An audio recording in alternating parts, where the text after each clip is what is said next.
So yun mga boss, so ayan, kung napansin nyo is medyo malabo na nga yung camera natin dahil nga yun, wala ng araw. So 5 PM na mga boss dahil galing akong paralan. So nagdalikat muna tayo mag-install nitong rim set natin. So ito nga palang rim set natin mga boss is bago to. Kung napansin nyo is yung luma is Vans Boy din. So parang sa tingin nyo is parang walang nagkaiba dahil nga is yan, black rims din yung binili ni tropa. Ang nakaiba lang dito mga boss is itong hub. Ayan, lighten hub. Napansin nyo, lighten, nugger type. Tapos itong sa front mga boss is bago din to. Itong partner tong sa rear hub, itong sa front hub. So bali, bago to lahat, pati spoke. So gulong lang yung ibinalik natin mga boss. So bali, kung napansin nyo itong mga wire mga boss is hindi pa nga natin yan na ayos. So nakalabas muna. So ito yung set cover na ginawa natin mga boss.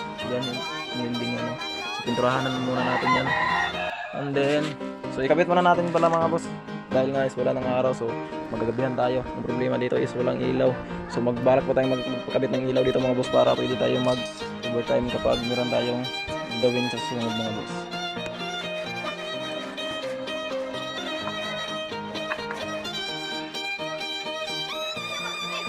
So yan mga boss, so ito na nga pala yung TMX 125 na binuo nating project street bike concept. So ayan yung tindig niya mga boss. Kung napansin nyo, sobrang pogi talaga. Tingnan yung swing arm na to na walang lightin mga boss. Ano yung limited edition na GRP. Tapos yan yung decals mga boss, nakabit na natin yung sa kabila. And then yung isa is hindi pa kasi nga is na busy tayo.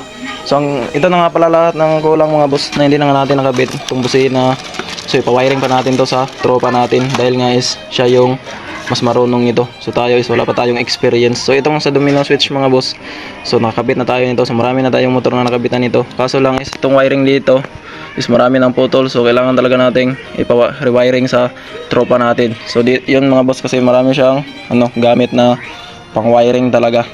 So yun, sobrang kintab. So ang ikakabit na lang natin ngayon mga boss is itong switch brake hose. Yan, so medyo 50 cm ata to mga boss. So saktong sakto lang talaga to dito. Hindi siya kagaya nitong 90 cm ata to mga boss na sobrang haba. So ito na lang muna yung ikabit natin. So ito yung gamitin nating fluid kulay red para ayan, red na ata. So ayan, ikabit na nga natin mga boss. So ang una nating buksan mga boss is itong badge bolt pati dito.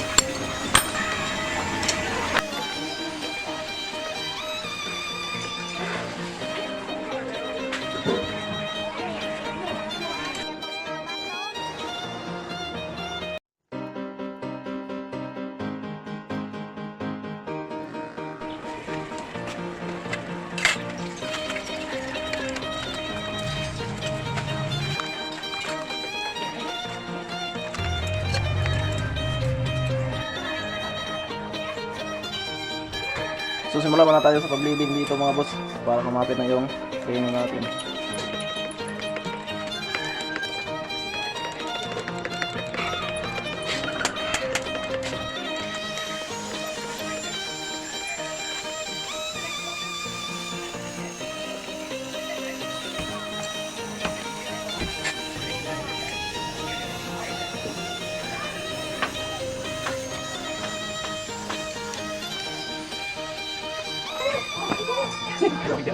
Good.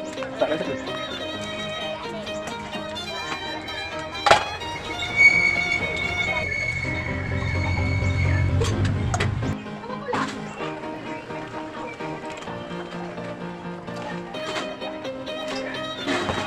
So goods na mga boss, kumapit na nga yung frame dito sa harap. So nabusan na natin ito ng tubig para hindi masira yung mga pintura dito.